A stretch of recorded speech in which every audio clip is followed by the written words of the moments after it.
The contract rain hammered the windows, like accusations. Victoria's hands trembled as she stared at the bills scattered across her desk, each one a death sentence for the company she'd built from nothing. The door opened. Her father stood there, shoulders slumped, eyes hollow. "Victoria, we need to talk," she already knew. The way he wouldn't meet her gaze told her everything. The Ashford family made an offer. His voice cracked. "Julian Ashford will clear our debts. Save your company. Give us a future." The city lights blurred through the rain-streaked glass. Victoria's reflection stared back at her. A ghost in designer clothes. What does he want? Silence stretched between them like a chasm. A wife. A marriage. It's already arranged. The word hung in the air, sharp and final. Victoria closed her eyes. She saw her team's faces, her clients. 5 years of blood and dreams reduced to collateral in someone else's deal. When? Next month? 4 weeks later, she stood in a bridal suite that smelled of roses and regret. The wedding gown clung to her like a beautiful trap. Through the door, she heard music, voices, the sounds of a celebration that felt like a funeral. Jennifer gripped her hand. "We can still run." Victoria wanted to. God, she wanted to. "I made a promise." The march began. Her father's arm felt like lead as they walked down the aisle. Faces blurred past, strangers in expensive clothes. At the altar stood Julian Ashford. Devastatingly handsome, his expression carved from ice. He took her hand. His skin was warm. For one insane moment, she imagined this was real. The minister's words washed over her like noise. She repeated vows she didn't mean.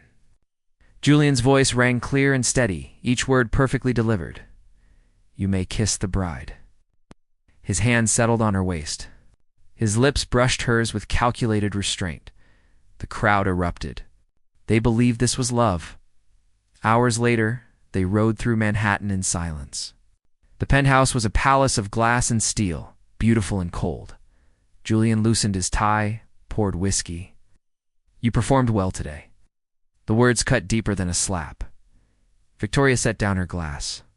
"Is that what this will be? A performance?" Something flickered in his dark eyes. He moved closer.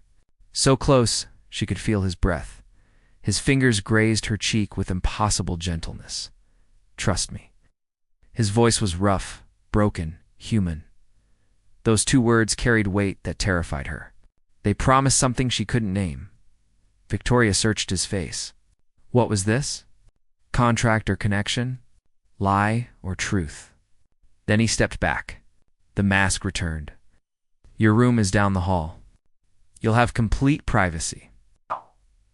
She walked away, her wedding gown heavy as chains. At the doorway, she looked back. Julian stood at the window, silhouette against the glittering city. Powerful, isolated, alone. She closed the door and leaned against it. The diamond ring on her finger caught the light. She'd married for duty, sacrificed her dreams. And now she was trapped. But those 2 words echoed in the darkness. Trust me, 3 months of careful distance. 3 months of separate bedrooms, polite morning greetings, and business dinners, where they played their parts perfectly. Victoria threw herself into her work. The Ashford money had saved her company, but it felt like blood money. Every success tasted bitter. She came home late one Tuesday to find Julian in the kitchen. Tie loosened, sleeves rolled up. He was cooking. The sight was so unexpected, she froze. "You haven't eaten," he said, without looking up. "I made extra." They sat across from each other at the marble island. The pasta was perfect. The silence was suffocating. "Why did you really agree to this?" she asked suddenly. "You could have any woman. Why buy a wife?" His fork stopped halfway to his mouth. He set it down carefully. My father is dying. Cancer. He has 6 months. Maybe less." Julian's jaw tightened. "His dying wish is to see me settled, happy. He doesn't know this is an arrangement." Something cracked in Victoria's chest. "So we're both prisoners." Yes, their eyes met. For the first time, she saw past the ice to the man beneath. Tired, trapped, Human. I'm sorry, she whispered. Don't be. I chose this. The next day, everything changed. Victoria arrived at her office to find her assistant crying. The computers were frozen. Files corrupted. Someone had hacked their entire system. Client designs, contracts, financial records. Everything was gone. Her phone rang. Unknown number, Mrs. Ashford. The voice was smooth, poisonous. You don't know me, but I know you.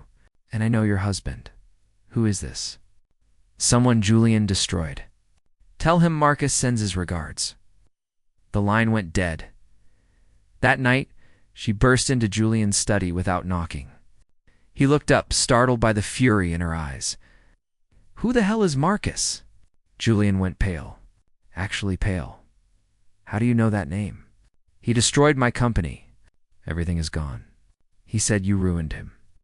Julian stood, his hands clenched into fists. Marcus was my former business partner. I caught him embezzling millions. I had him arrested. He swore revenge. And you didn't think to warn me? Victoria's voice shook. I wasn't just your wife in this contract, Julian. I was bait. No. He moved toward her. I never thought he'd come after you. I thought he was still in prison. But he's not. And now my life's work is destroyed because of your past. Julian's expression hardened. I'll fix this. I'll find him. I'll make this right. How? By throwing more money at it? She laughed bitterly. That's all you know, isn't it? By the problem. Control the variables. Well, I'm not a variable, Julian. You think I don't know that? His voice rose. You think I wanted this? Any of this? Then why am I here? The question hung between them like a blade. Julian's face crumbled. The mask shattered completely. Because when I saw you walk down that aisle, I stopped breathing. Victoria's heart stopped. Because every morning I make coffee, I know you won't drink. Because I stay late at the office so I won't come home and see you, and remember that you're only here because I bought you. He stepped closer, his voice raw. Because I'm falling in love with my wife, and she can barely stand to be in the same room as me. The confession detonated between them. Victoria couldn't move, couldn't think. His phone buzzed. He glanced at it, and his face went white. What is it? He turned the screen toward her. A photo. Her father, bound to a chair, eyes wide with terror. The message below was simple. You took everything from me. I take everything from you, starting with her family. The warehouse stank of oil and rust. Victoria's pulse hammered in her throat as Julian's security team surrounded the building. Stay in the car, Julian ordered. That's my father in there. Which is exactly why you're staying here. His eyes were steel. If anything happens to you, I can't think straight. Before she could argue, he was gone, disappearing into the shadows with his men. 10 minutes felt like 10 hours. Then her phone buzzed. A video call. Unknown number, she answered. Marcus's face filled the screen. Handsome, charming, with eyes like broken glass. Hello, Victoria. Julian's keeping you locked up safe, isn't he? Mind. Him, her father, sat slumped in the chair, blood trickling from his temple. Let him go. This is between you and Julian. Oh, but it's so much bigger than that now. Marcus leaned closer. Do you know why Julian really married you? To save my company? His father wanted him married? Marcus laughed. Cold, bitter. That what he told you? Did he mention that your company was failing because of him? Victoria's blood turned to ice. What are you talking about? 6 months ago, Julian bought out your biggest clients, paid them double to drop you, sabotaged your contracts, spread rumors about your work. He manufactured your crisis. You're lying, am I? Ask him about the Chen account. The Robertson deal. Ask him why they all disappeared in the same week. The pieces clicked together with sickening clarity. The sudden mass exodus. The timing. Duh. The Ashford offer coming exactly when she was most desperate. He destroyed you so he could save you, so you'd have no choice but to marry him. Marcus's smile was poison. He's been obsessed with you for over a year, Victoria. This whole thing was his design. The phone was ripped from her hands. Julian stood at her window, fury radiating off him in waves. He crushed the phone in his fist. Don't listen to him. He's manipulating you. Is it true? Her voice was barely a whisper. Did you sabotage my company? The silence was answer enough. Victoria, I can explain. Did you or didn't you? Julian's jaw clenched. Yes, but not the way he said. I didn't do it to trap you. I did it to protect you. Protect me? By destroying everything I built? Your company was a target? Marcus was planning to use it against me, to funnel money, to frame you for his crimes. I had to shut down those connections before he could weaponize them. So you decided my fate without telling me? You played God with my life. I was trying to keep you safe. By making me dependent on you? By forcing me into this marriage? Tears burned her eyes. I trusted you. I know. His voice broke, and I will spend the rest of my life making this right. But right now, your father is dying in that warehouse, and we're wasting time. Victoria looked at him, this man who'd confessed his love an hour ago. This man who'd lied to her for months. After this, she said coldly, We're done. I want a divorce. Something died in Julian's eyes. He nodded once. After this, they found the warehouse empty. Her father was gone. In his place, a phone and a note. Tick-tock. The real game starts now. One of you will sacrifice everything, or both of you will lose it all. Choose wisely. Julian's face was ashen. The Manhattan Bridge. It's where Marcus and I shook hands on our partnership 10 years ago. And then that's where we end this. Victoria? No. He wants you there to hurt me. I'll go alone. God, he has my father. I'm going. God. If you walk into that trap, I can't protect you. She met his eyes. All the love, all the lies, all the broken pieces between them. You should have thought of that before you destroyed my life to save it. The clock on the wall ticked toward midnight, and Victoria walked out the door into the rain. Toward a bridge and a choice that would cost her everything. The Manhattan Bridge was a cathedral of steel and shadows. Rain pounded the concrete, turning the world into a blur of gray and black. Victoria walked alone, her footsteps echoing. Behind her, Julian's car idled at a distance. He'd followed despite her orders. Marcus stood at the center of the bridge, illuminated by a single streetlight. Her father knelt beside him, hands bound, mouth gagged. You came, Marcus smiled. I wasn't sure you would. Julian's told you what a monster I am, hasn't he? Let my father go. In time, first I want Julian to watch. Marcus pulled out a phone, aimed it at them. Come out, Ashford. I know you're here. Time to see what your lies have cost. Julian emerged from the shadows, hands raised. This is between us, Marcus. Let them go. Between us, Marcus laughed. You took everything from me. My company, my freedom. 5 years in prison because you couldn't handle that I was smarter than you. You were stealing from our clients, from people who trusted us. I was surviving. While you sat in your glass tower, I was drowning. And when I asked for help, you called the cops because you'd committed crimes. And what about you? Marcus gestured to Victoria. You committed fraud, manipulation, conspiracy. You destroyed her company to possess her. But you're the hero, aren't you? The righteous billionaire. Victoria looked at Julian. Is that true? Was it fraud? Julian's silence was damning. Marcus pulled out a gun, aimed it at her father. Here's the game. Julian confesses everything. His crimes, his manipulations, all of it on camera. Or I pulled this trigger. Don't do it, Victoria said to Julian. That confession will destroy you, your company, everything. Your father dies, Marcus countered. Julian stepped forward. I'll do it. Just let him go first. No. Marcus cocked the gun.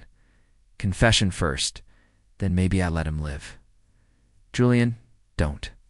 Victoria moved between them. He's going to kill him anyway. This is a trap. I don't care. Julian's voice was steel. I won't let your father die because of my mistakes. I mean your crimes? Marcus pressed. Julian looked into the camera. Rain streamed down his face like tears. My name is Julian Ashford. 6 months ago, I orchestrated the financial collapse of Hartley Design Group. I bribed clients, sabotaged contracts, and manipulated Victoria Hartley into a position where marriage to me was her only option. Victoria's knees nearly buckled. I did this because I'd been watching her for over a year. I was obsessed, and when Marcus threatened to use her company for his schemes, I decided to destroy it first. To save her by making her mine. His voice cracked. I told myself it was protection, but the truth is, I'm no different than Marcus. I'm a man who takes what he wants and calls it love. Marcus lowered the phone, satisfied. There was that so hard. Now everyone will know what you really are. He turned the gun on Victoria's father. But I'm still going to kill him because you need to understand what loss feels like. No, Julian lunged. The gun fired, but the bullet didn't hit her father, Jennifer. Victoria's best friend stumbled from behind Marcus, clutching her stomach. Blood bloomed across her white shirt. Jennifer. Victoria screamed. Jennifer collapsed. Marcus stared at her, confused. I didn't know she was there. I didn't mean to. Julian was on him in seconds, the gun clattering away. They fought, brutal and desperate, at the edge of the bridge. Victoria ran to Jennifer, pressing her hands to the wound. Why were you here? Why? Jennifer's smile was weak. Couldn't let you face this alone, never could. Stay with me. Please stay with me. Behind them, Julian and Marcus struggled at the railing. Marcus's hand found a broken pipe. He swung it at Julian's head. Julian dodged, but Marcus's momentum carried him backward. Over the edge, he grabbed the railing with one hand, dangling above the black water below. Julian, Marcus gasped. Help me. Please. Julian stood there, looking down at the man who'd destroyed everything. Victoria watched, holding her dying friend. Julian, she called. Don't become what he says you are. Julian reached down, grabbed Marcus's hand. For a moment, they hung their salvation and damnation balanced on a bridge. Then Marcus smiled. Your confession is already uploading. Even if you save me, you're finished. And he let go. He fell into the darkness without a sound. Sirens wailed in the distance. Julian untied Victoria's father, who immediately ran to her. But Victoria knelt in a pool of blood, holding Jennifer's hand as the light faded from her eyes. I'm sorry, Jennifer whispered. I'm so sorry I couldn't save you from all this. You did, Victoria sobbed. You did. Jennifer's last breath was a sigh. A release. The rain washed the blood into the street, but nothing could wash away what they'd lost. The funeral was small. Gray skies, gray stones, gray faces. Jennifer's mother couldn't look at Victoria. The blame was unspoken but absolute. Julian stood at a distance, a ghost in a black suit. His confession had gone viral. The company was hemorrhaging. Lawsuits were piling up. His father had died 3 days after learning the truth. 2 lives lost, 2 empires crumbling, and Victoria felt nothing. She returned to the penthouse one last time. The divorce papers sat on the table unsigned. Julian was at the window, his usual position, his fortress of solitude. I'm leaving, she said. I just came to sign the papers. He didn't turn. I don't blame you. She picked up the pen. Her hand trembled. Why did you save him, Marcus? After everything he'd done? Because you asked me not to become the monster he said I was. Julian's voice was hollow, even though I already was. Victoria set down the pen. The detective called me this morning? Marcus's body washed up downstream. They found something in his pocket. She pulled out a folder, threw it on the table. Medical records. Stage 4 brain cancer. He had 3 months to live. That's why he came after you. He was dying anyway. This was his last revenge. Julian finally turned. His eyes were red-rimmed, broken. It doesn't change what I did to you. No, it doesn't. She moved to the papers, picked up the pen again. Before I sign this, I need to know something. And I need the truth. Not the version you think I want to hear. Anything. Did you love me before the wedding? Or did you just want to possess me? Julian crossed the room, stood close enough that she could see every line of exhaustion on his face. I saw you at a gallery opening 2 years ago. You were arguing with some critic about the soul of design. You were fierce and brilliant, and so alive it hurt to look at you. His voice dropped to a whisper. I went home that night and couldn't stop thinking about you. I told myself it was admiration, Then it became obsession. So then it became something I didn't have a name for. And when Marcus threatened to use my company, I panicked. I made a choice. A terrible, unforgivable choice. I thought if I controlled the crisis, I could control the outcome. I could keep you safe by trapping me. Yes, didn't flinch from it. I told myself it was protection, but you were right. I played God with your life because I couldn't bear the thought of losing you to chaos, to Marcus, to anything. Victoria's hand shook. Jennifer died because of us, because of this twisted game between you and Marcus. I know. My father almost died. Your father did die. I know. And you destroyed my company, my dreams, my choice. I know. She looked at the papers. At the signature line? At the end of everything? I should hate you. You should. Should sign these papers and never look back. You should. But when Jennifer was dying, the only thing I could think was that I wished you were holding me. I wished I could lean into you and let you carry it for just a moment. Julian's breath caught. And when I heard your father died, I wanted to go to you, to tell you that you weren't alone. I understood what it meant to lose everything for a lie. She set down the pen, unsigned. I don't forgive you. I may never forgive you. But I understand you. She stepped closer. We're both broken people who broke each other, and maybe that's all we'll ever be. But I'm tired of running from the wreckage. I'm tired of pretending I don't feel something when I look at you. Victoria, her name was a prayer, a plea. I don't know if this is love or trauma or some sick combination of both. But I know that when you confessed your crimes to save my father, you destroyed yourself to keep your word. She took his hand. You asked me to trust you on our wedding night? I didn't, but I'm choosing to trust you now. Not because you've earned it, because I want to see if two broken people can build something real from the ruins. Julian pulled her close, his forehead pressed to hers. I'll spend the rest of my life proving I'm worth that trust. I know.